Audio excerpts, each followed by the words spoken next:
বালিশের পাশে মোবাইল রেখে ঘুমালে মারাত্মক দুইটি ক্ষতির মধ্যে পড়বেন। প্রিয় ভাইরা আমার, প্রিয় বোনেরা আমার, আপনি যদি বালিশের পাশে মোবাইল রেখে ঘুমান তাহলে মনে রাখবেন মারাত্মক দুইটি বিপদের মধ্যে আপনি পড়ে যেতে পারেন। বর্তমানে আমরা প্রত্যেকটা যুবক যুবতী এই কাজটি করি, রাতে ঘুমের আগে ফোন চালাই, ফোন চালানোর পরে বালিশের পাশে রেখেই আমরা ঘুমিয়ে যাই। কিন্তু আপনি জানেন না যে বালিশের পাশে যদি আপনি মোবাইল রেখে ঘুমান তাহলে মারাত্মক দুইটা ক্ষতি হয়ে যেতে পারে, বড় ধরনের দুইটা ক্ষতি হয়ে যেতে পারে। এই জন্য প্রিয় ভাইরা আমার, প্রিয় বোনেরা আমার, এই কাজটি আপনারা কখনোই করবেন না। রাতে যদি ফোন চালান তাহলে ফোনটা দূরে রেখে আপনি ঘুমাবেন। ফোনটা যদি বালিশের পাশেই রেখে ঘুমান তাহলে আপনি ক্ষতির মধ্যে পড়ে যাবেন, দুইটা মারাত্মক ক্ষতি। তার মধ্যে এক নাম্বার হচ্ছে আপনার মাথার ব্রেনের সমস্যা হয়ে যেতে পারে। প্রিয় ভাইরা আমার, প্রিয় বোনেরা আমার, আমাদের মধ্যে বর্তমান এমন অনেক যুবক যুবতী আছে যারা মাত্র অল্প বয়স, মাত্র ক্লাস 7-8-এ পড়ে, অথচ তার মাথার ব্রেনের সমস্যা হয়ে গিয়েছে, তার ব্রেন ড্যামেজ হয়ে গিয়েছে। সে এখন কি পড়ে, একটু পরেই তার পড়া মনে থাকে না। এরকম অনেক যুবক যুবতী আছে। এটা মাত্র একটি কারণেই যে আপনি রাতে বালিশের পাশে মোবাইল রেখে ঘুমান। এই জন্য এই কাজটি আপনি কখনোই করবেন না।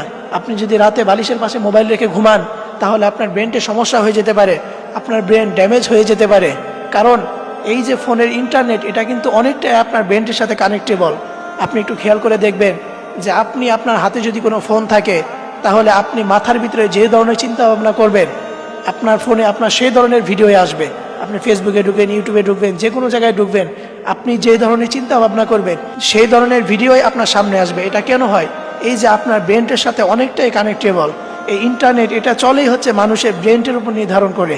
আর যদি আপনি রাতে বালিশের পাশে মোবাইল রেখে ঘুমান, মানুষ যখন ঘুমায় তখন তার প্রত্যেকটা অঙ্গ প্রত্যঙ্গ নিস্তব্ধ হয়ে যায়, শুধুমাত্র শ্বাস চলে। কিন্তু আপনি যদি রাতে বালিশের পাশে মোবাইল রেখে ঘুমান তখনও কিন্তু আপনার ব্রেনটা স্থির থাকে না, সারা রাত ওই ফোনের ইন্টারনেটের সাথে আপনার ব্রেনটা চলতে থাকে। এই জন্য প্রিয় ভাইয়েরা আমার, এই কাজটি আপনি কখনোই করবেন না। আপনি কখনোই রাতে বালিশের পাশে মোবাইল রেখে ঘুমাবেন না। আপনি যদি রাতে বালিশের পাশে মোবাইল রেখে ঘুমান তাহলে এক নম্বরে যেই ক্ষতি হবে সেটি হচ্ছে আপনার ব্রেন ড্যামেজ হয়ে যেতে পারে, এবং দ্বিতীয় নম্বরে যে ক্ষতিটা হবে সেটি হচ্ছে আপনার চোখের জ্যোতি কমে যেতে পারে। প্রিয় ভাইরা আমার, প্রিয় বোনেরা আমার, আপনি যে রাতে অন্ধকারে মোবাইল দেখেন, মনে রাখবেন অন্ধকারে যদি আপনার সামনে মোবাইলের আলো জ্বলতে থাকে তাহলে আপনার চোখের অনেকটাই ক্ষতি হয়ে যায়। দেখবেন বর্তমানে এরকম অনেক চশমা বের হয়েছে যে চশমায় এমন গ্লাস দিয়ে রাখে যে মোবাইলের আলো পড়লে যেন ক্ষতি হয় না। আপনি একটাবার ভাবুন তো যে এইগুলা কেন বের হয়েছে? কারণ তারা তো জানেই যে আসলেও ক্ষতি হয় মানুষের। আপনি যদি ফোনের সামনে সবসময় থাকেন তাহলে আসলেও আপনার চোখের অনেকটা ক্ষতি হয়, এই জন্যই তারা এই জিনিসটা বের করেছে।